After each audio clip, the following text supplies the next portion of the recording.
Kajian Kitab.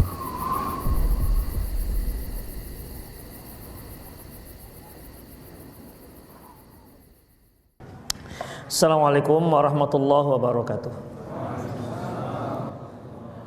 Innal hamdalillah nahmaduhu wa nasta'inuhu wa nastaghfiruh wa na'udzu billahi min syururi anfusina wa sayyiati a'malina may yahdihillahu fahuwal muhtadi wa may yudlil falan tajida lahu waliyyan mursyida. Asyhadu an la ilaha illallah wahdahu la syarika lah wa asyhadu anna Muhammadan 'abduhu wa rasuluhu alladzi la nabiyya ba'dah. Wa qala Allah subhanahu wa ta'ala ya ayyuhalladzina amanu taqullaha haqqa tuqatih wa la tamutunna illa wa antum muslimun. Ya ayyuhalladzina amanu taqullaha wa qulu qawlan sadida yuslih lakum a'malakum wa yaghfir lakum dhunubakum wa may yuti'illaha wa rasulahu faqad faza fawzan 'azima. Ya ayyuhan nasu taqu rabbakumul ladzi khalaqakum min nafsin wahidah wa khalaqa minha zawjaha wa batha minhuma rijalan katsiran wa nisaa wattaqullaha alladzi tasaaluna bihi wal arham innallaha kana 'alaikum raqiba. Amma ba'du, inastaqal hadithi kitabullah wa khairal hadi hadi Muhammad sallallahu alaihi wasallam wa syarral umur muhdatsatuha wa kullu muhdatsatin bid'ah wa kullu bid'atin dhalalah wa kullu dhalalatin finnar. Ikhwazanallahu wa iyyakum. Kita masih di bab ke-31, yaitu firman Allah Subhanahu wa taala, innama dzalikumus syaitanu yukhawifu awliya'ah fala takhafuhum wa khafuni in kuntum mu'minin. Sesungguhnya mereka itu hanyalah setan-setan yang menakut-nakuti kamu dengan teman-teman setianya. Karena itu janganlah kamu takut kepada mereka, takutlah kepadaku jika engkau orang-orang yang beriman. Ikhwah, kita sudah bahas beberapa satu jenis dari takut, yaitu takut yang disyariatkan. Takut yang disyariatkan yaitu takut kepada Allah Subhanahu wa taala, di mana untuk menimbulkan takut ini ada beberapa cara yang disebutkan, di antaranya ikhwah rahimanallahu wa iyyakum, yaitu dengan mempelajari nama-nama dan sifat-sifat Allah Subhanahu wa taala, kemudian mengetahui bagaimana azab Allah Subhanahu wa taala, kemudian seorang hendaklah sadar mengakui akan kekurangan-kekurangannya. Artinya ketika Allah Subhanahu wa taala memberi dia berbagai macam nikmat dan dia sadar bahwasanya dia belum mensyukuri Allah Subhanahu wa taala dengan syukur yang layak. Yang keempat, menyadari bahwasanya musibah dan bencana hukuman diberikan kepada kita agar kita takut kepada Allah Subhanahu wa taala. Kemudian takut terhadap maksiat yang dilakukan, takut terjerumus kembali pada maksiat yang telah ditinggalkan. Kemudian khawatir meninggal dunia dalam keadaan su'ul khatimah. Yang kedelapan, takut akan tidak diterimanya amalan. Itulah takut yang disyariatkan. Kemudian kita masuk pada al-khauful mubah, takut yang mubah. Ya, takut yang mubah. Ikhwah azallahu wa iyyakum, setiap manusia pasti Allah Subhanahu wa taala beri mereka sifat takut. Karena takut itu juga dapat melindungi dirinya. Takut dapat melindungi dirinya. Artinya ketika dia berhadapan dengan sesuatu yang menurut perkiraan dia akan mencelakakan dirinya dan dia tidak sanggup untuk melawan, maka akan muncullah rasa takut dan khawatir. Dengan demikian dia bisa berlari, dia bisa menghindar, ya, untuk menyelamatkan dirinya dari bencana, untuk menyelamatkan dirinya dari malapetaka tersebut. Kalau orang tidak merasa takut, maka dia sangat riskan akan celaka. Misalnya dia tidak takut berdiri-berdiri di pinggir-pinggir jurang misalnya. Kalau dia terperosok gimana? Dia akan mati, dan dia akan terperosok dan akan mati karena masuk jurang. Atau ketika seorang melihat bagaimana deburan ombak yang dengan ombak yang demikian tinggi, deburannya begitu kuat, kemudian dia tidak dengan rasa takut, dia nyemplung ke situ. Demikian, karena dia nggak takut.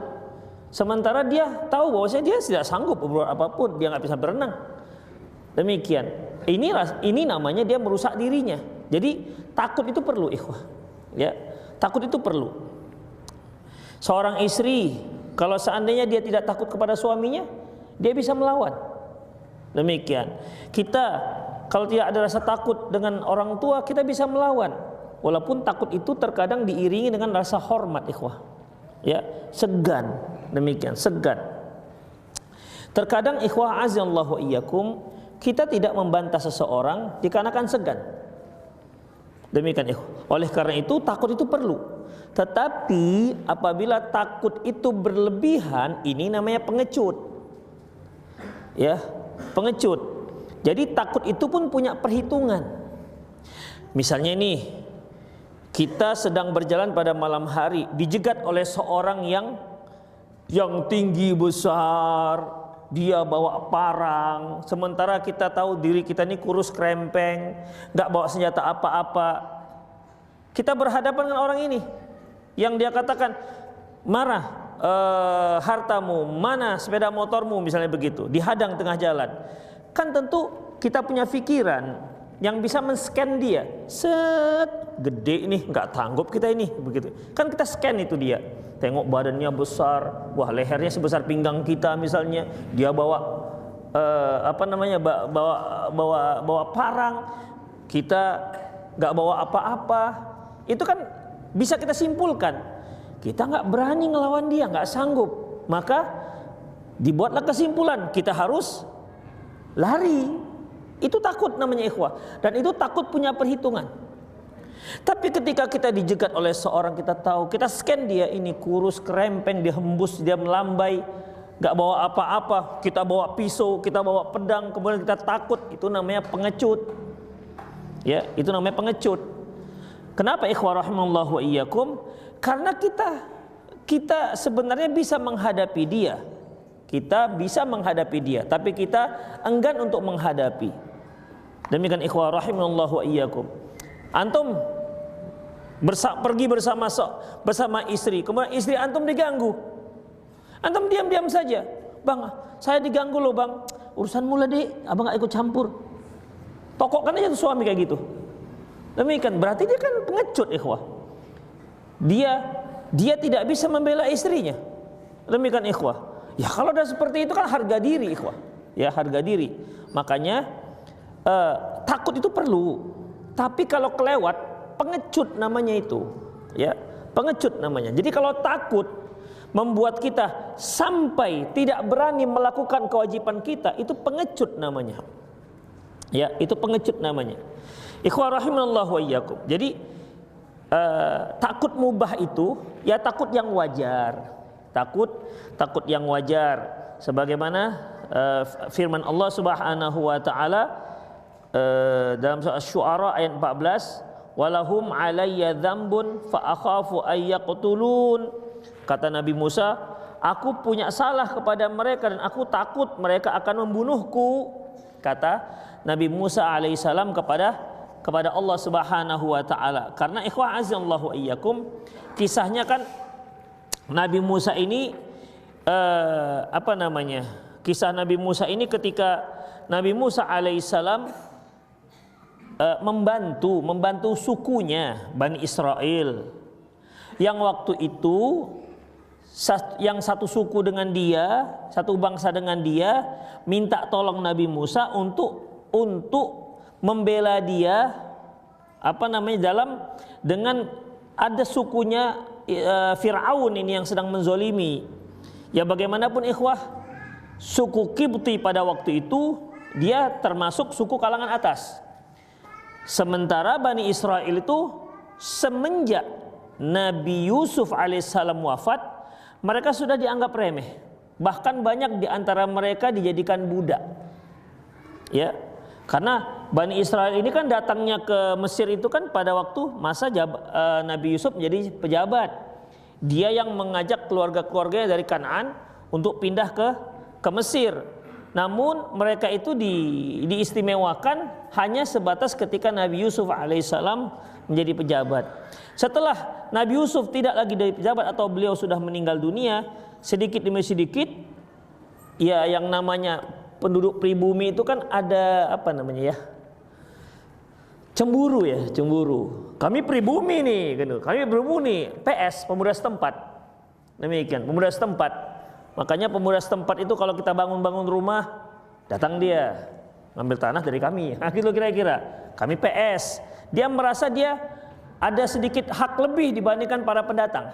Gitu nggak kira-kira? Hah? Gitu nggak kira-kira? Iya, lebih kurang begitu. Dia merasa, loh, kami itu penduduk setempat. Kami ini lahir di sini, walaupun dia nggak punya potensi apa-apa, pendatang itu malah memiliki potensi yang lebih dibandingkan penduduk setempat. Tapi mereka merasa mereka berpunya hak untuk diistimewakan. Demikian juga halnya dengan suku Kipti ini. Mereka itu pribumi, memang lahir di situ, suku mereka yang muncul di situ. Sementara Bani Israel, mereka orang pendatang. Demikian ikhwah, kaum pendatang. Makanya lama kelamaan suku Kan'an, Bani Kan'an ini diremehkan. Hingga akhirnya pada zaman Fir'aun Nabi Musa, ya Fir'aun Nabi Musa alaihissalam, mereka dijadikan budak memang. Sehingga Allah Subhanahu wa taala memerintahkan Nabi Musa untuk bawa Bani Israel ya untuk pergi dari Mesir. Ala kulli hal, ketika itu ikhwah, salah seorang dari Bani Israel ini dizalimi oleh salah satu suku Kipti, suku pribumi Mesir, yaitu sukunya Fir'aun. Lantas dia ini minta tolong kepada Nabi Musa, karena dia kan tahu juga bahwasanya Musa ini orang istana, walaupun dia orang Bani Israel, tapi dia besar di istana. Demikian, dia punya kekuasaan.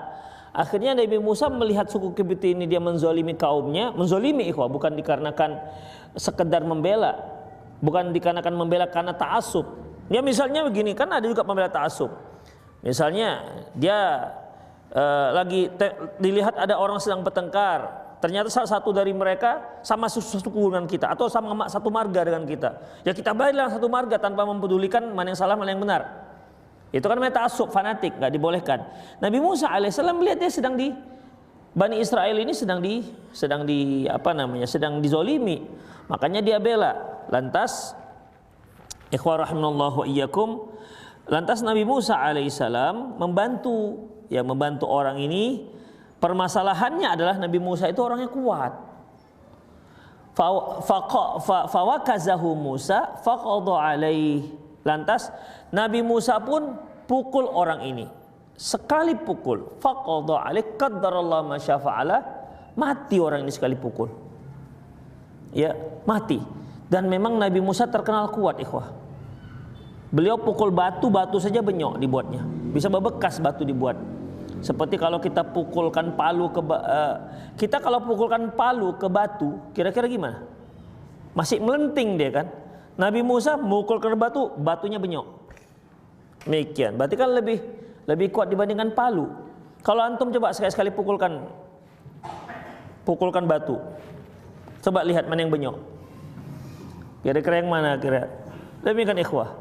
Jadi coba batu saja bisa benyok dibuat Nabi Musa, dipukulkan ke orang, bayangkan. Faqadha alaih, meninggallah orang ini. Demikian ikhwah. Tapi setelah itu Nabi Musa sadar, qala hadza min amali syaitan. Ini perbuatan syaitan ini. Innahu aduwwum mudhillum mubin. Sesungguhnya setan itu adalah musuh yang sangat menyesatkan. Itulah kesalahan Nabi Musa yang awal daripada larinya Nabi Musa alaihissalam dari Mesir. Di situ ikhwah azallahu wa iyyakum, fa asbaha fil madinati khaifan yataraqqab. Maka akhirnya dia pun setiap kali masuk kota yataraqqab, dia takut. Kenapa? Yang dia bunuh suku Kipti.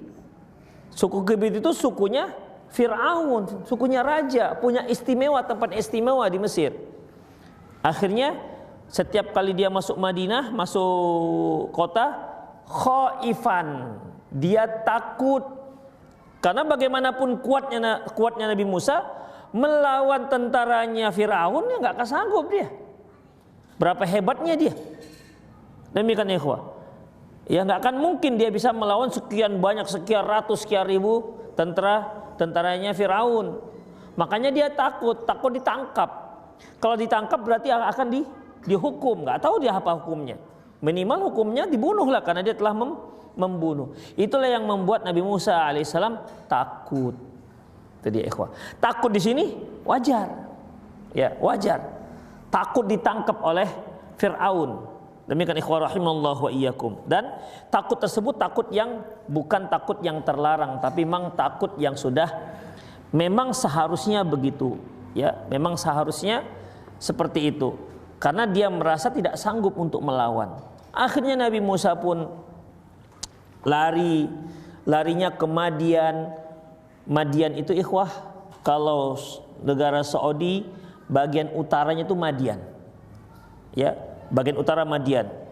Dia kan Jeddah, Mekah, Madinah, terus ke atas daerah Tabuk itu ke utara lagi sudah hampir perbatasan Suriah atau perbatasan Syam, itu daerah Madian namanya. Ya, Madian. Kesitulah Nabi Musa alaihissalam lari. Disitulah bertemu dengan dua orang wanita yang dia bantu untuk memberi minum kambing-kambingnya. Kemudian Nabi Musa pun diundang untuk menerima menerima ujroh, menerima sewa karena dia upah karena dia telah membantu memberikan minum kambing-kambing.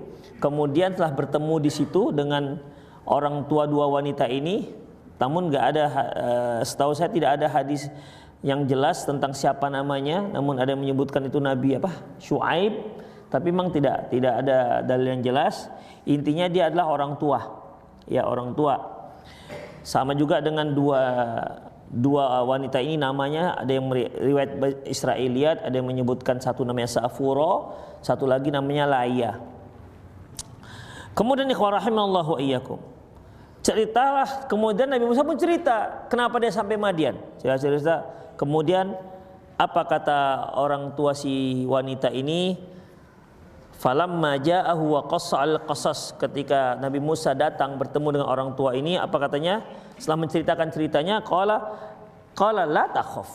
Kata orang tua ini, udah kamu jangan takut. Najauta minal qaumidz zalimin. Kamu sudah selamat dari kejaran orang-orang zalim. Ketika orang tua ini mengatakan la takhaf, berarti kan memang Nabi Musa itu saat sedang takut. Artinya takut seperti ini takut yang memang wajar. Ya, takut yang memang wajar. Demikian ikhwah rahimanallahu wa iyyakum. Juga pernah ketika Nabi Musa alaihissalam, ya, ketika Nabi Musa alaihissalam diperintahkan oleh Allah untuk berdakwah kepada Firaun. Inilah ayat yang disebutkan tadi. Walahum alayya dzambun. Ya Allah, saya ada salah kepada mereka. Fa akhafu ay yaqtulun, aku khawatir mereka membunuh saya. Walahum alayya dzambun, aku punya salah. Salah yang dimaksud kapan ini? Salah yang tadi dia dulu pernah membunuh suku Kibti. Jadi ketika Allah Subhanahu wa taala memerintahkan Nabi Musa untuk untuk berdakwah kepada Firaun, dia teringat kesalahannya itu. Walahum alayya dzambun. Ya Allah, aku punya salah kepada mereka. Jangan-jangan nanti belum lagi aku berdakwah, aku sudah ditangkap. Aku sudah ditangkap dan masuk ke penjara, mungkin dihukum mati. Padahal kan ini kalau berdakwah kan perlu ngomong, ikhwah. Demikian ikhwah. Jadi ketika dikhawatirkan Nabi Musa, begitu nampak tentara Firaun, Nabi Musa ditangkap, nggak sempat lagi dakwah. Itu yang dikhawatirkan oleh Nabi Musa alaihissalam. Walahum alayya dzambun fa akhafu ay yaqtulun. Dan aku punya dosa, punya kesalahan terhadap mereka, dan aku takut mereka nanti membunuhku. Jadi belum lagi sempat berdakwah sudah dibunuh. Itu yang dikhawatirkan oleh Nabi Musa alaihissalam. Di situ ada kalimat fa akhafu, aku takut mereka bunuh. Itu dia. Aku takut mereka bunuh. Berarti Nabi Musa alaihissalam takut kena bunuh, wajar. Demikian. Antum misalnya takut dibunuh orang, wajar. Demikian takut dibaca orang wajar. Nggak bisa kita katakan, oh kamu jangan takut hanya kepada Allah Subhanahu wa taala. Nggak begitu konsepnya, ya. Karena itu disebut dengan takut yang boleh, jaiz. Antum ketemu ular, takut. Ya kan? Takut. Ada orang ketemu ketemu lipan takut, ya kan? Takut. Bisa lompat dia ketemu lipan. Ada yang ketemu kepuyuk, bukan kepuyuk sih namanya, lipas, coro, apa lagi namanya? Kecoa, ya kecoa.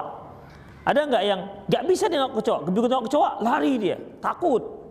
Ada yang nggak bisa nengok tikus, demikian. Yang kalau kita apa yang ditakutkan dari tikus, apa yang ditakutkan dari kecoa, demikian ikhwah. Ya, kita nggak takut dengan kecoa, tapi kan kita nggak mau mijaknya dia kan? Ada yang berani untuk mijak kecoa. Demikian, teringat dialah apa yang terjadi kalau dipijak, kan begitu ya. Demikian, kalau takut sih enggak. Itu satu hal yang wajar. Tergantung orang itu, ada yang takut, ada yang sangat takut, ada hal-hal yang membuat dia takut. Mungkin dia punya satu histori sehingga dia enggak berani dengan hal-hal seperti itu. Demikian ikhwah, rahimanallahu wa iyyakum. Itulah dia. Ya. Kemudian ikhwah rahimanallahu wa iyyakum. Oleh karena itu, ya. Tapi ada syarat takut yang mubah ini. Apabila takut yang mubah ini, yang wajar ini menyebabkan dia enggan melakukan yang diwajibkan, maka takut itu menjadi tidak boleh. Ya, takut itu menjadi tidak boleh. Begini ikhwah rahimallahu, misalnya ya, ada satu contoh ikhwah. Contoh yaitu ketika Rasulullah sallallahu alaihi wasallam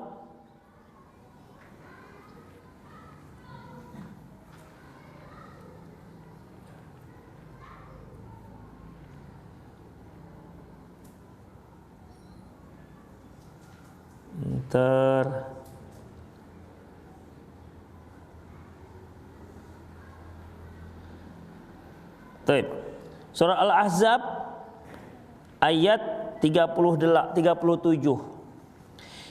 Kisah ini ikhwah, ya, di mana Allah Subhanahu wa taala menceritakan tentang kisah ketika Allah menyuruh Rasulullah untuk menikahi mantan istrinya Zaid bin Harisah. Ya.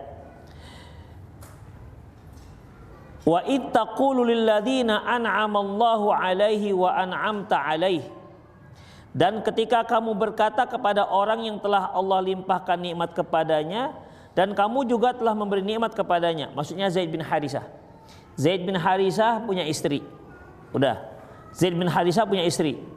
Pada waktu itu apabila seorang punya anak angkat dan dia punya istri dan bekas jadi istrinya, mungkin saya talaknya, maka istrinya ini, mantan istrinya nggak boleh dinikahi oleh ayah angkatnya. Jadi aib kalau ada seorang ayah angkat menikahi mantan istri anak angkatnya. Itulah yang sedang diperintahkan Allah kepada Rasulullah SAW. Kemudian Allah kan menyuruh supaya menikahi mantan istrinya Zaid. Tapi Rasulullah mengatakan, amsik alaika zaujaka wattaqillah. Tahanlah terus istrimu dan bertakwalah kepada Allah. Wa tukhfi fi nafsik. Sedangkan kamu menyembunyikan dalam hatimu apa yang telah Allah nyatakan. Itu dia.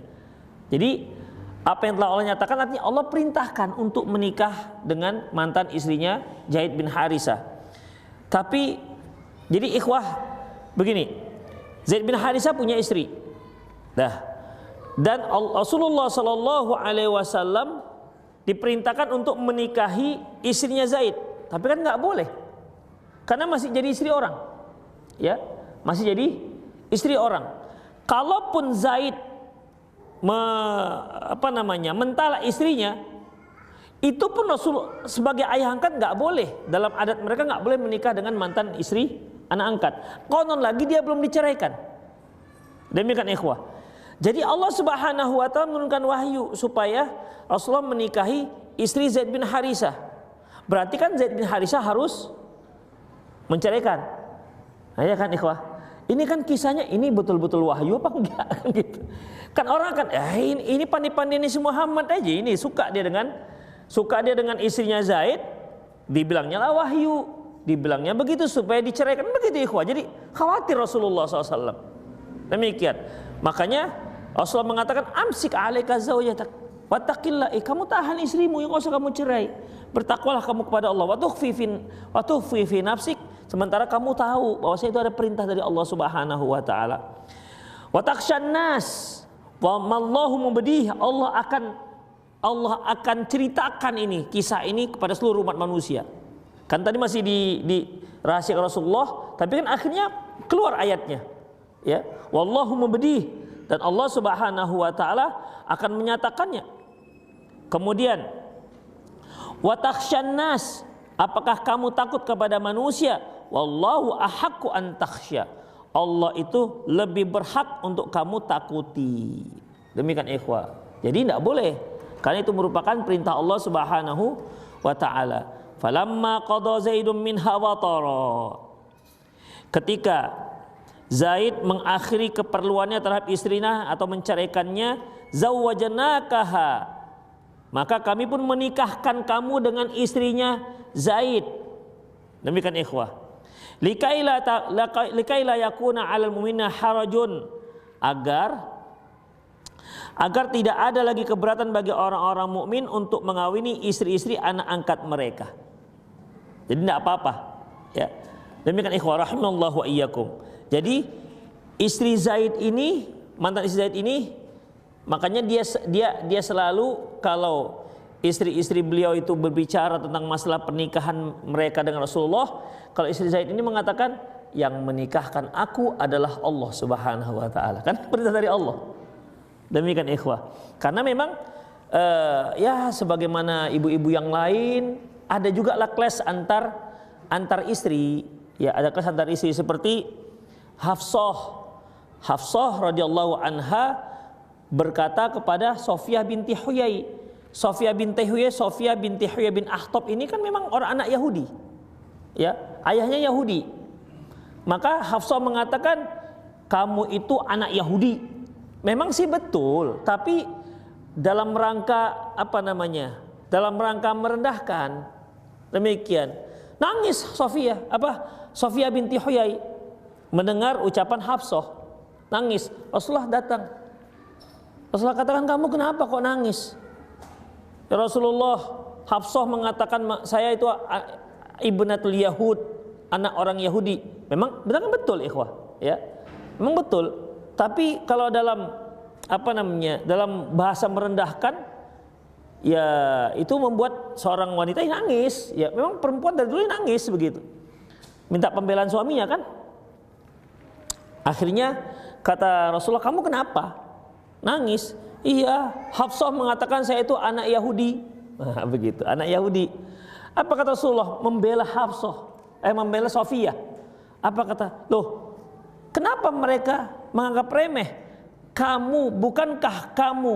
Bukankah ayahmu Nabi dan pamanmu Nabi? Dan kamu pun sekarang istri Nabi. Nah, tiga dia. Karena Sofiyah binti Huyai ikhwah itu dari keturunan Harun alaihissalam. Berarti pamannya siapa?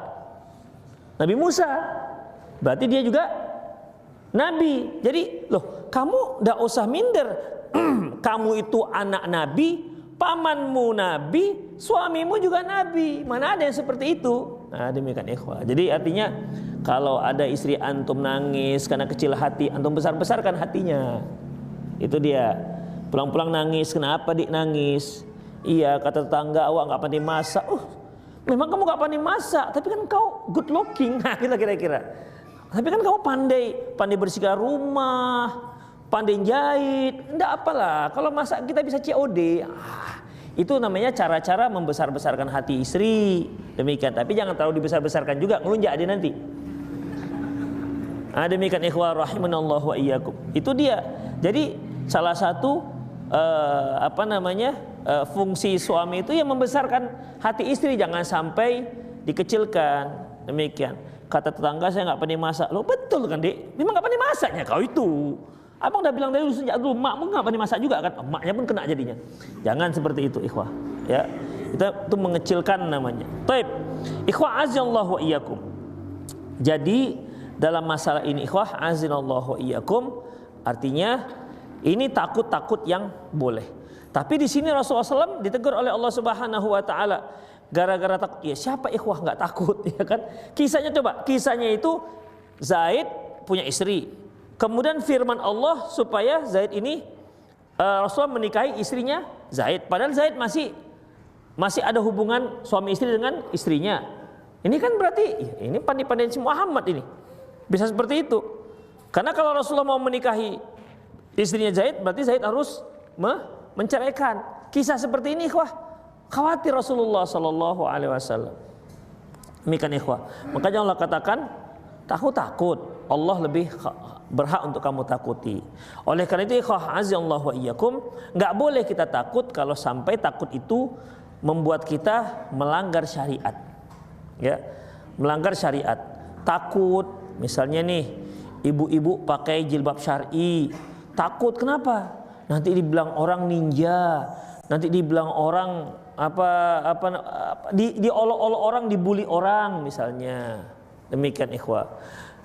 Atau seorang ikhwan takut dia kalau pelihara jenggot. Kenapa? Kalau nanti dibilang orang tua, dibilang orang teroris, dibilang orang apa, takut dia dibilang seperti itu. Akhirnya dia cukur jenggotnya. Misalnya itu takut yang nggak dibolehkan. Ya, walaupun sebenarnya kan ikhwah, kita kan khawatir juga dibully orang kan, sebenarnya, ya kita nggak suka juga dibully orang. Tapi kalau sampai pembulian itu membuat kita harus melanggar syariat Allah, kita katakan tidak, itu takut nggak wajar. Ya, itu takut tidak wajar. Seperti misalnya, family mau datang, sementara antum kan harus masak-masak, sementara istri nggak pandai masak, kan takut namanya ini. Ya, takutnya apa? Nanti nggak enak masakannya. Nah, demikian ikhwah. Sementara family suami dia memang orang yang sangat sensitif masalah makanan. Muncullah kekhawatiran, takut. Demikian itu satu hal yang wajar.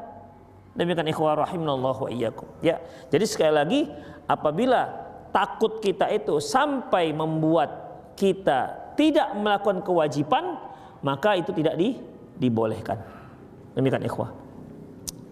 Bagaimana kalau takut misalnya ada tempat yang angker misalnya, kita takut lewat di situ, boleh nggak takut seperti itu? Takut diganggu jin, boleh nggak? Kalau kita lewat situ bunyi, gitu. Misalnya ini apa ini gitu kan? Ada demikian. Takut kita lewat situ, boleh nggak?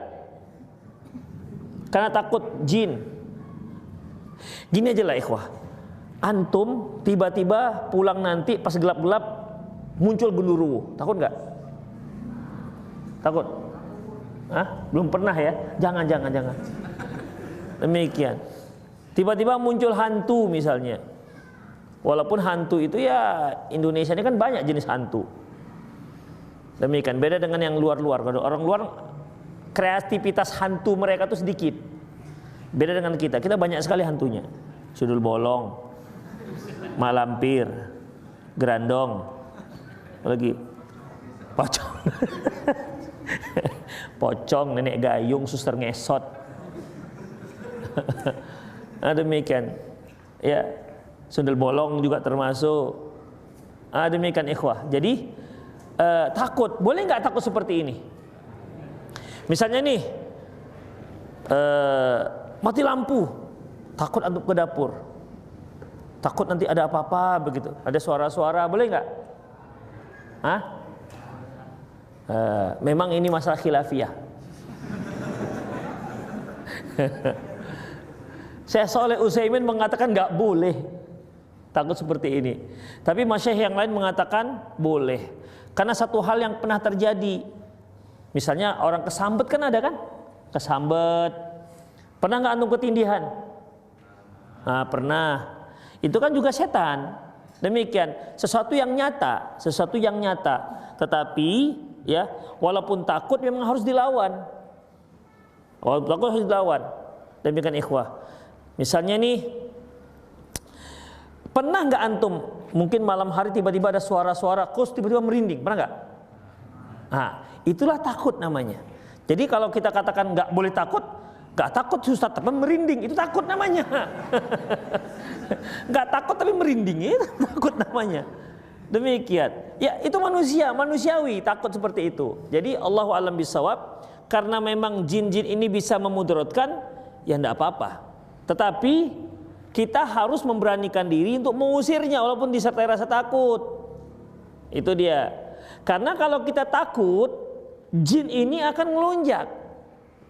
Wa annahu kana rijalun minal insi ya'udzuna birijalin minal jinni fazaduhum rahaqa. Dan sesungguhnya laki-laki dari kalangan manusia minta perlindungan dari laki-laki dari kalangan jin, fazaduhum rahaqa. Maka mereka pun bertambah-tambah ulahnya, tingkahnya, tambah ditakut-takuti. Makanya dalam masalah ini ikhwah rahimanallahu wa iyyakum harus diusir. Saya ada cerita dari kisah teman gitu, dia baru menempati rumah kosong. Dan memang iya ikhwah, di jendela itu nanti ada kaki-kaki gantung, tapi kan nggak ada tempat duduk di atas, kegantung. Nanti ada memang tangan terbang, begitu. Dan itu bukan sinetron, asli dilihat. Demikian, tangan terbang. Kemudian nanti mesin cuci di dapur gerak-gerak sendiri, hidup sendiri. Nanti seolah di dapur itu ada orang nyuci piring, keluntung, tengok nggak ada. Coba kira-kira antum gimana? Merinding nggak kira-kira? Ya merinding. Demikian ikhwah. Tapi jangan dibiarkan merinding. Takut sih takut, kita lawan. Tapi kita harus usir tuh jinnya. Ya, jangan dibiarkan. Apabila takut seperti ini akhirnya membuat kembang-kembang di situ jatuh pada syirik. Jadi nggak boleh jadinya ikhwah. Ya. Nah, yang banyak kejadian itu kan begitu. Sesajian, kenapa sesajian itu ada? Untuk menghindari mereka memudaratkan manusia, makanya dibuatlah sesajian-sesajian supaya mereka itu tidak mencelakai. Kadang-kadang kita sambil lewat, tuh numpang lewat ya tuh, kan gitu kan? Pernah nggak gitu? Tuh numpang lewat ya tuh, supaya apa ikhwah? Supaya aman, supaya nggak kesambet.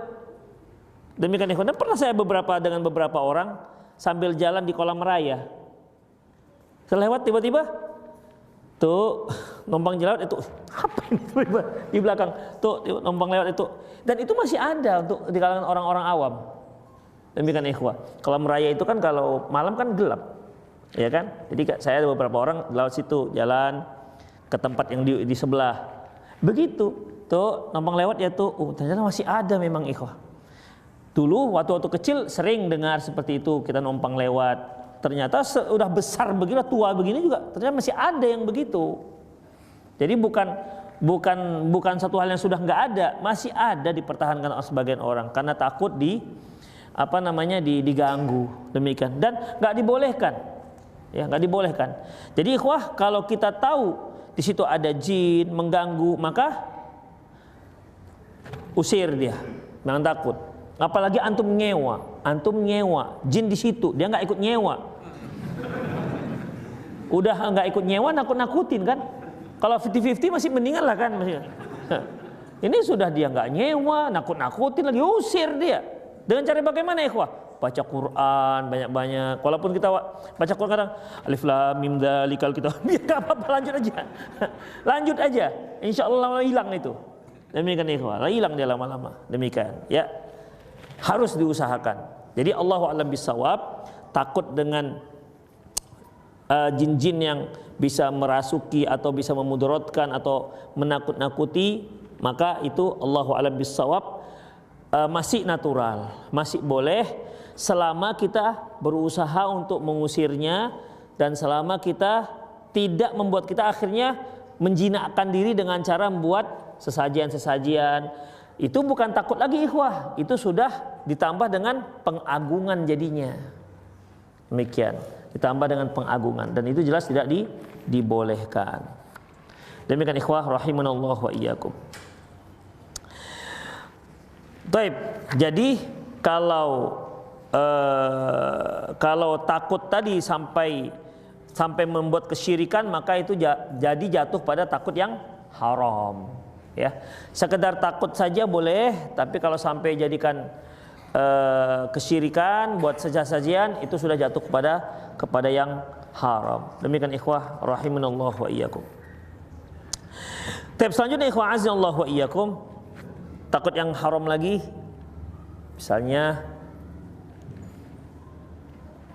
ikhwah masjid adzan, itu sungai depan rumah Pak Yan itu banjir. Udah. Sementara antum kalau ke masjid harus melalui sungai itu yang sedang banjir. Arus deras, gimana? Menyebabkan antum, ini kalau saya naik sepeda motor mogok, kalau saya jalan kaki basah, atau bisa-bisa hanyut. Walaupun sungainya nggak dalam-dalam kali, tapi kan lumayan juga. Takutlah kita, udahlah di rumah aja, boleh nggak? Hah? Anggap saja sudah nggak ada, sudah runtuh di sana. Nggak ada lagi masjid lain misalnya. Gimana? Boleh, nggak ada masalah ikhwah. Kenapa? Khawatir mudorot namanya. Ya, khawatir mudorot. Cuaca nggak hujan tapi petir begitu, takut antum, akhirnya nggak keluar untuk sholat berjamaah. Boleh nggak? Boleh ikhwah. Demikian ikhwah. Ya kalau petir itu kan kita nggak tahu tadi mana dia begini kan, padahal nggak ke kepala kitanya, dia jauh di sana, udah begini kita. Demikian. Itu hal-hal yang masih dibolehkan. Ya, hal-hal yang masih dibolehkan. Demikian ikhwah azallah. Allahu alam bissawab. Jadi kesimpulannya ikhwah, takut ada satu, takut yang masyru', memang harus disyariatkan. Takut kepada Allah Subhanahu wa taala harus dipupuk. Kita harus takut kepada Allah dan harus dipupuk. Dan takut kepada Allah itu harus disertai dengan roja dan mahabbah. Ya, takut kepada Allah harus disertai dengan roja dan mahabbah.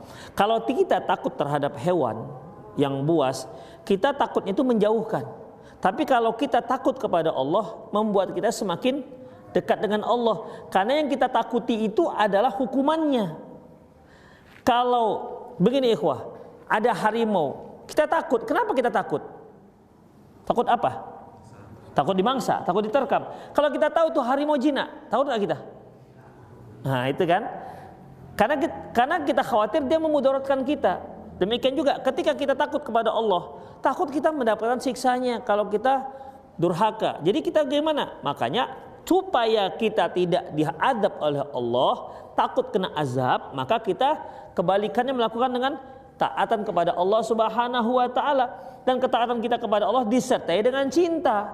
Demikian ikhwah, berharap semua dosa-dosa kita itu dihilangkan oleh Allah, berharap surganya dan disertai dengan cinta. Itulah ikhwah, ya takut terhadap Allah Subhanahu wa taala. Demikianlah, ya semoga bermanfaat. Ada yang mau bertanya silakan. Jadi ada takut yang masyru', ada takut yang mubah, ada takut yang haram. Itu dia. Takut yang mubah itu takut yang natural, yang biasa terjadi, ya, tapi jangan berlebihan. Yang ketiga, takut yang haram. Gara-gara takut ini kita meninggalkan hal-hal yang sifatnya memang dilarang, diperintahkan oleh Allah Subhanahu wa taala. Atau gara-gara takut kita harus melakukan perkara yang dilarang. Gara-gara takut kita akhirnya melakukan apa yang dilarang. Gara-gara takut akhirnya kita meninggalkan apa yang diperintahkan. Itu berarti takutnya takut yang diharamkan. Allahu a'lam bishawab. Silahkan jika Anda mau bertanya, fadhol. Atau di 0813 600 661. Silahkan. Oh Masya Allah, ada banyak yang bertanya. Istin bertanya, Ustaz, pandangan Islam tentang imunisasi anak, apakah sebaiknya anak diimunisasi atau tidak? Ikhwah, begini, itu kan antibodi. antibodi. Memang banyak cerita-cerita tentang imunisasi ini, ada yang mengatakan melumpuhkan segala macam. Yang terpenting bagi antum, coba selidiki dulu sebelum berbicara. Demikian ikhwah. Kalau hanya sekedar isu, banyak sekali isu-isunya. Demikian. Karena yang namanya pengobatan, baik tindakan preventif maupun tindakan pengobatan, ya, itu dibolehkan dalam syariat. Misalnya ini sebagai tindakan preventif, misalnya suntik meningitis misalnya, itu kan termasuk imunisasi sebenarnya, meningkatkan imun. Suntik meningitis untuk mengantisipasi jangan sampai ada virus meningis yang bisa menyerang otak. Ada juga suntik flu supaya seorang ketika umroh dia tidak flu di sana. Demikian ikhwah. Itu kan namanya tindakan preventif, dibolehkan. Demikian. Tapi yang terpenting adalah pastikan kalau obat-obat tersebut obat yang halal. Ikhwah. Kalau imunisasinya saya kira nggak ada masalah karena memang apa saja yang diantisipasinya, DPC, DPD itu enggak, itu apa ya? Itu itu partai udah, DPD, DPC. Hah? DPT apa itu? Sakit apa? DPT. Polio, BCG, BCD. Itulah pokoknya, saya nggak tahu itu banyak singkatan-singkatannya. Penyakit-penyakit itu. Yang jelas bukan DPC, DPJ tadi ya. Demikian, ya. Ya nggak apa-apa insya Allah. Selama selama bendanya itu benda yang halal. Oh nanti lupa segala macam. Alhamdulillah anak saya 3 diimunisasi lengkap semua. Ada di sini anaknya diimunisasi kemudian tiba-tiba lumpuh atau gimana gitu, tiba-tiba idiot, ada pengalamannya? Mana tahu kalau ada kan? Kalau di internet banyak ceritanya, tapi tak betul tak enggak? Yang realita aja lah ada. Ada kira-kira. Demikian. Jadi kalau antum nggak mau juga nggak apa-apa, tapi jangan buat hukum. Itu dia. Saya nggak mau, saya khawatir. Sudah nggak apa-apa, itu hak. Tapi memvonis ini begini itu harus berdasarkan keterangan data, karena kita berkomentar tentang suatu benda. Demikian ikhwah. Allahu a'lam bissawab. Ada yang mau langsung?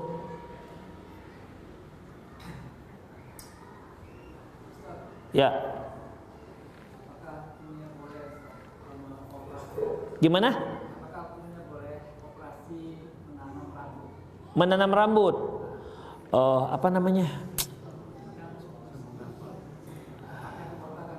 Iya. Pakai plasma dia. Dia pakai plasma. Ikhwah rahimallahu wa iyyakum. Kalau rambutnya tadinya ada kemudian gugur. Kalau rambutnya tadi ada, misalnya ya memang tadi lebat, tiba-tiba gugur karena satu penyakit misalnya, ya. Kemudian dia diimplan. Jadi rambut diimplan, bisa tumbuh. Sekarang teknologi itu bisa tumbuh, ikhwah. Jadi pori-pori itu jadi diambil dari rambut kita dengan akar-akarnya dan itu ditusukkan kembali. Nanam rambut, bisa tanam rambut sekarang. Bisa tanam rambut. Jadi kalau dia untuk mengembalikan sesuatu yang rusak, insya Allah nggak masalah. Tapi untuk merubah yang sudah ada, itu nggak boleh. Misalnya alisnya nggak tebal, dibuat itu supaya tebal macam jin begitu kan, nggak boleh. Demikian, ya.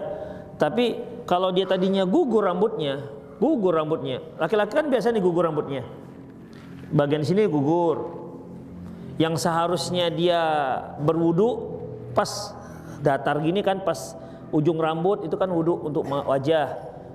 Jadi ketika dia ini sudah mulai botak, bingung dia sampai mana nanti wajahnya itu. Kalau sama si wajar kan di sini nih, dia udah di sini apa dia pas begini kira-kira. Demikian. Jadi Allahu a'lam bissawab. Kalau dia memang memperbaiki yang yang rusak, insya Allah boleh. Tapi kalau merubah yang sudah ada, nggak boleh, karena itu perbuatan syaitan. Fala yughayyirunna khalqallah. Ya, mereka berarti merubah-rubah ciptaan Allah Subhanahu wa taala. Termasuk juga kan nggak semua punya kita dagunya itu tumbuh jenggot. Ada yang jenggotnya 1-2 itu pun putus-putus. Udah, dia kepingin bewokan. Demikian, misalnya siapa ikhwan kita ya, yang macam Bukhari gitu kan. Misalnya Doli kepingin macam Bukhari. Gitu. Mana Dolinya? Mana dia? Itu Doli jenggotnya kan segitu. Alhamdulillah, barakatillah. Kepingin macam Bukhari. Mana Bukhari? Oh, luar dia begini, macam saya kepingin seperti Ustaz Syafiq lah. Wih. Tapi dia nggak punya akarnya. Jangankan akarnya, bakatnya pun tak ada. Demikian. Kemudian diimplan gitu, nggak boleh. Karena apa? Itu merubah ciptaan Allah. Demikian. Allahu a'lam bishawab. Salah satu bisikan syaitan adalah fala yughayyirunna khalqallah, supaya orang-orang itu merubah ciptaan Allah Subhanahu wa taala.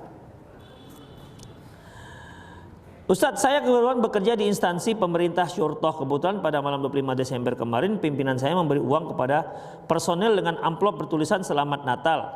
Saya juga diberi, namun tidak dengan amplop tapi dengan nominal yang sama. Tidak jelas apakah uang itu uang operasional, siaga, pengamanan Natal atau hadiah dari pimpinan saya. Terima aja. Ya.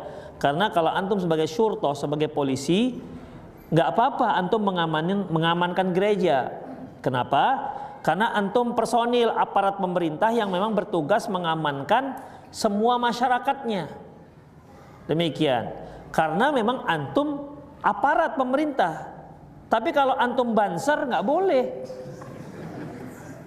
Ya nggak boleh. Itu bukan tugas antum. Siapa suruh antum ngaman-ngamankan? Bukan tugas antum. Tapi kalau aparat kepolisian, tentara, memang tugas dia mengamankan semua orang. Kan nggak mungkin kami ngamankan masjid-masjid aja ya, gereja-gereja enggak. Gereja kan juga merupakan masyarakat ke Indonesia juga yang dia punya hak untuk diamankan, mendapat pengamanan. Jadi kalau antum sebagai personel polisi, silahkan, boleh, nggak apa-apa. Dapat hadiah gara-gara itu, boleh, silahkan, nggak masalah.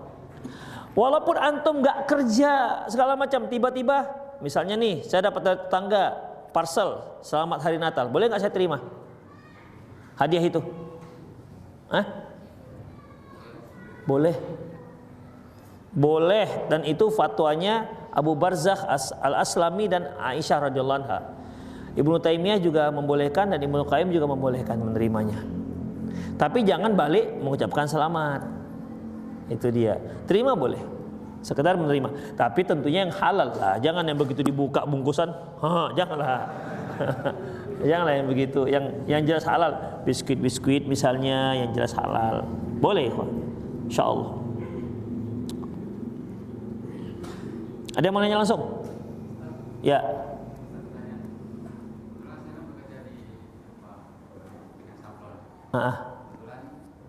Dari tadi kebetulan terus ya.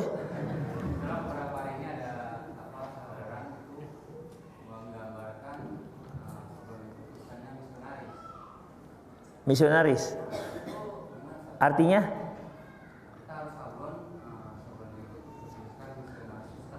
Maksudnya misionaris itu apa? Oh, nggak boleh.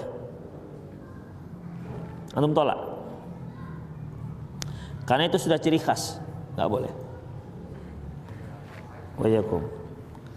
Boleh bilang dengan syarat salibnya dihapus, niarisnya dihapus, jadi misi aja. Itu aja.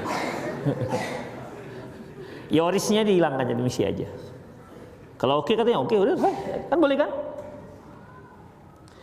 Bagaimana hitungan pembagian warisan antara anak dari istri pertama dengan anak istri kedua? Apakah perkaliannya dari keseluruhan harta si ayah atau dibedakan waktu yang diperoleh pada saat nikah pertama dan kedua? Kalau untuk aturan hukum positif yang berjalan di Indonesia, ketika seorang suami menikah lagi, salah satu persyaratannya dia harus punya data tentang berapa asetnya. Ya harus laporkan kepada Departemen Agama, Pengadilan Agama. Misalnya dia punya rumah 2 unit, usaha ini, uang cashnya berapa, itu semua dilaporkan kepada Pengadilan Agama sekaligus struk namanya, resi gajinya yang per bulan. Fungsinya apa bagi mereka? Fungsi bagi mereka bahwasanya itu dianggap kalau meninggal nih si suami, maka itu dianggap khusus untuk warisan istri pertama dan anak-anaknya. Udah, nikahlah dia dengan istri kedua. Terjadilah pertambahan, anggaplah aset yang pertama itu 2 miliar. Ketika dia menikah dengan istri kedua bertambah menjadi 3 miliar, 4 miliar misalnya. Meninggallah dia. Maka istri pertama tadi kan aset pertama berapa? 2 miliar ya. Maka yang 2 miliar ini akan dibagi-bagikan kepada istri pertama dan anak-anaknya. Sementara sisa yang 2 miliar lagi dibagi-bagikan untuk istri pertama dan kedua dan anak-anaknya. Gitu ikhwah. Itu hukum positif yang berlaku. Tapi dalam Islam enggak. Dalam Islam dia menikah dari miskin jadi kaya, kemudian menikah lagi. Nah, maka hitungan istri pertama, istri kedua sama. Sebagaimana anak dari istri pertama dengan anak istri kedua sama hitungannya. Demikian. Lebih enak jadi istri pertama atau istri kedua? Pertama tetap ya. Iya, karena nggak akan mungkin ada yang kedua. Itu ikhwah, Allahu a'lam bissawab. Jadi nggak ada istilahnya ini harta yang didapati ketika istri pertama gitu. Kecuali kalau memang istri pertama itu juga ikut usaha dan di aset itu ada duit-duit dia. Maka dikeluarkan dulu duit istri pertama itu. Allahu a'lam. Bagaimana menghindari sifat hasad terhadap orang lain, apalagi itu pernah merendahkan kita? Ikhwah, hasad itu ada pada kita semua. Ya.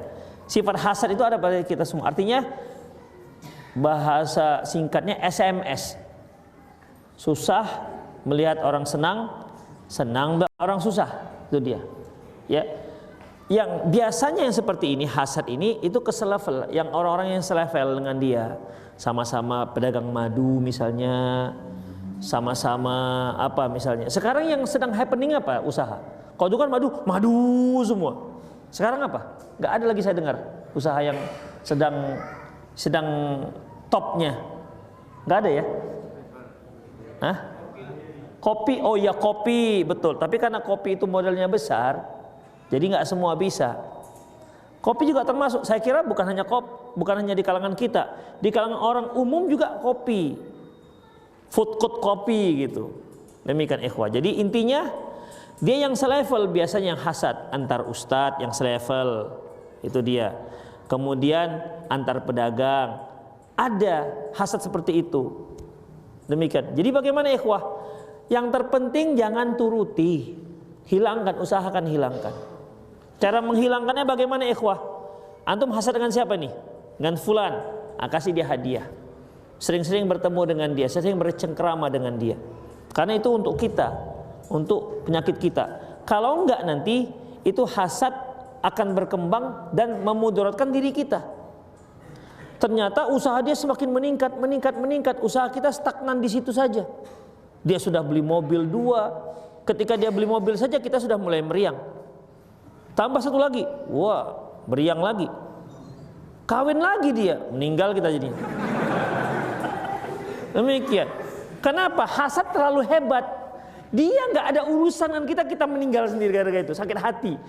Orang yang disakiti hati pun nggak tahu kenapa sakit hati. Itulah bahayanya hasad. Dan ikhwah, hasad itu tidak perlu ada alasan. Itu dia. Hasad itu nggak perlu ada alasan. Pokoknya nggak suka aja. Sama seperti iblis. Iblis kan hasad kepada Nabi Adam alaihissalam. Demikian. Ketika Nabi Adam alaihissalam ketika Nabi Adam diciptakan oleh Allah Subhanahu wa taala, kemudian disuruh sujudlah malaikat, termasuk iblis untuk sujud. Dia kan hasad. Kenapa ini orang baru diciptakan? Kenapa terlalu diistimewakan kali? Sementara dia kan sudah lama. Begitu ikhwah, hasad. Dan lebih parahnya lagi ikhwah, bukan dia dengan Nabi Adam aja urusannya selesai. Biasanya kan kalau tengkar-tengkar masalah hasad kan udah dengan dia saja lah sudah. Kalau ada teman ayah kita ya dengan ayah kita saja. Kita kan nggak ikut-ikut. Nah, kalau iblis nggak begitu ikhwah. Kita yang nggak ada salah dengan si iblis, kita terikut. Sampai sekarang anak-anak kita yang belum lahir pun, cucu kita belum lahir, terikut. Kena dendamnya iblis. Demikian ikhwah. Dan itu sudah komitmen dia sampai hari kiamat. Itulah bahayanya hasad itu. Intinya ketika ada hasad pada diri kita, berusahalah untuk melawan. Jangan dibiarkan ikhwah. Jangan dibiarkan. Kalau kita biarkan, kita yang rugi sendiri. Demikian. Orang yang kita hasadin tenang-tenang saja, kita yang sakit sendiri. Itu ikhwah. Maka upayakan untuk diobati. Ya, upayakan untuk diobati. Ada yang mau langsung silakan. Ada? Satu lagi. Bolehkah takut nambah anak karena takut akan lahiran sesar yang dilihat sama dokter dan perawat laki-laki karena kita sudah tidak nyaman untuk membuka aurat? Begini ikhwah rahimallahu wa iyyakum. Mengenai ini kan memang medis yang berbicara. Misalnya nih, Allahu a'lam ya. Kalau yang sekarang ini kan Allahu a'lam, berita terakhir itu kalau sesar itu kan bedah tengah, samping, kiri, samping kanan. Sampai disebutkan berarti tidak boleh lebih daripada 3 kali. Demikian. Ya kalau kata dokter yang harus sesar ini, dia katakan, maaf bu, nggak boleh nikah lagi ya, kami potong tuba falopinya misalnya. Sehingga tuba falopi tahu kan ikhwah, dari ovarium itu kan ada saluran ke rahim. Itu saluran itu namanya tuba falopi. Tuba falopi ini yang diikat atau diputus. Demikian ikhwah. Jadi dia apa namanya kalau diputus itu istilah KB-nya? Iya, steril, ada namanya khusus. Kalau vasektomi itu untuk laki-laki. Vasektomi itu laki-laki dari testis itu kan ada salurannya ke penis, ke zakar. Saluran itu namanya vas deferens. Makanya kalau diputus itu dia. Intinya begitulah, saluran itu diputus supaya telurnya itu tidak masuk ke rahim. Demikian. Diangkatlah indung telurnya diangkat. Jadi ikhwah, dalam masalah ini ya kalau kita percaya dengan dokternya, ya nggak apa-apa, karena kan kita orang awam. Mereka yang punya analisa. Artinya dokter juga memberikan pernyataan itu, ibu akan berbahaya kalau hamil lagi misalnya, karena ini sudah sesar 3 kali. Kalau nggak percaya, ya silakan cari keterangan-keterangan yang lain. Karena ada juga yang sudah 4 kali sesar nggak ada masalah, itu ikhwah. Kita kan nggak tahu kepiawaian dokter yang menangani, ya menangani. Demikian. Ada ikhwah operasi, dia dioperasi, habis operasi nggak terasa sakit, obatnya juga cuma 1. Itu dia. Kalau di Indonesia kan operasi obatnya kan 2,5 ounce gitu kan, banyak obatnya. Demikian ikhwah. Jadi tergantung kepiawaian dokter sih. Ya kalau memang dokter itu bisa dipercaya dan antum juga mempercayainya, ya sudah. Berarti itu tanggung jawab dia kalau dia bohong atau nggak bohong. Makanya dokter ini pun harus kita carilah dokter-dokter yang bisa dipercaya, obgyn yang dipercaya. Demikian ikhwah.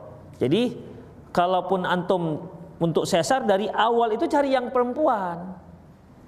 Ya, kalau obgyn itu juga sesar kan? Iya kan?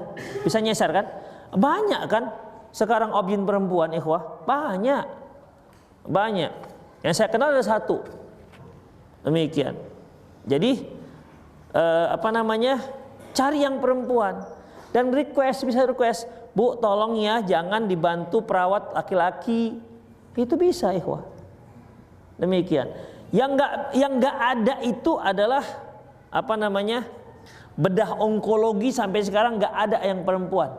Di Medan juga bedah onkologi, bedah untuk kanker. Nggak ada. Saya pernah sempat tanya dokter onkologi Medan, belum ada yang mau Ustadz katanya. Karena harus pendidikan lagi 3 tahun setelah dia spesialis bedah, kemudian tambah lagi 3 tahun bedah onkologi. Demikian, nggak ada di Medan. Di Jakarta pun satu. Kalau kita lakukan bedah ikhwah, kan tidak hanya bedahnya saja, harus dengan anestesinya. Harus ada dokter anestesi. Dokter anestesi itu juga harus perempuan seharusnya. Demikian. Sesar misalnya. Jadi tukang bedah beda, tukang bius beda. Bukan semua. Demikian, beda-beda dia. Jadi yang anestesinya harus beda, anestesinya upayakan perempuan, yang membedah juga upayakan perempuan. Bisa request. Kalau anestesi perempuan banyak, ya banyak anestesi perempuan. Demikian bisa kita pesan anestesi perempuan. Kalau obgyn banyak yang perempuan ikhwah. Kita proklamirkan supaya perempuan-perempuan ini obgyn. Jadi, makanya obgyn perempuan itu meningkat ketimbang laki-laki. Kalau dulu banyak yang laki-laki, obgyn laki-laki. Obgyn itu yang ngurus bagian kehamilan. Kalau periksa ibu-ibu lagi ngandung, pergi ke spesialis obgyn, pukul 3 kali. Oh bagus, nanti itu bilnya 2 juta. Itu dia ikhwah. Jadi ya nggak apa-apa kan, itu profesi dia dan dia sekolahnya juga lama tuh. Sekolahnya juga lama. Itu ikhwah. Ya. Allahu a'lam bishawab. Jadi tergantung antum percaya atau tidak. Jadi kalau saya sih dari sesar pertama itu harus komitmen. Sesar, ini harus sesar Bu, katanya kan. Gak ada cara lain, gak bisa alami, gak bisa, harus sesar. Berarti minta requestnya yang obgynnya. Dari awal kan kita sudah ke dokter kandungan, berarti kan memang perempuan kita pilih kan. Demikian juga anestesinya, insya Allah ada. Ya, bilang gak usah ikut-ikut yang laki-laki. Saya dulu waktu lahiran anak yang keberapa ya? Yang ketiga. Jadi waktu lahiran itu kan ada dokter bidannya dan banyak perempuan-perempuan yang lain perawat tapi nengokin aja. Dia bilang, ini perawatnya ngapain di sini rame-rame? Kami nengok, keluar. Saya aja udah. Oh cuma nengok-nengokin ngapain? Sedikit tengok-tengoknya. Demikian bisa ya kok, nggak apa-apa. Kecuali yang memang dia mau bantu bidan, demikian bisa. Jadi antum bilang saja apa yang antum mau. Itu jangan malu, segan, segan. Bilang apa yang mau. Saya mau begini, begitu. Ya, bilang. Bisa nggak Bu? Begini, bilang aja. Ya, jangan segan-segan. Demikian. Karena ini masalah. Kalau sudah masalah lahiran itu pasti yang di kotak-katik itu aurat besar. Ya, bukan mau lahiran di kotak-katik jempol kaki. Enggak ada hubungan jempol kaki. Demikian. Oke ikhwah, itu saja, semoga bermanfaat ya. Udah 9:30 lewat. Demikian aku qauli hadza wastaghfirullah li wa lakum wal muslimin innahu wal ghafurur rahim. Subhanakallah bihamdik asyhadu an la ilaha illa anta astaghfiruka wa atubu ilaik. Wa akhir da'wana alhamdulillahirabbil alamin. Assalamualaikum warahmatullahi wabarakatuh.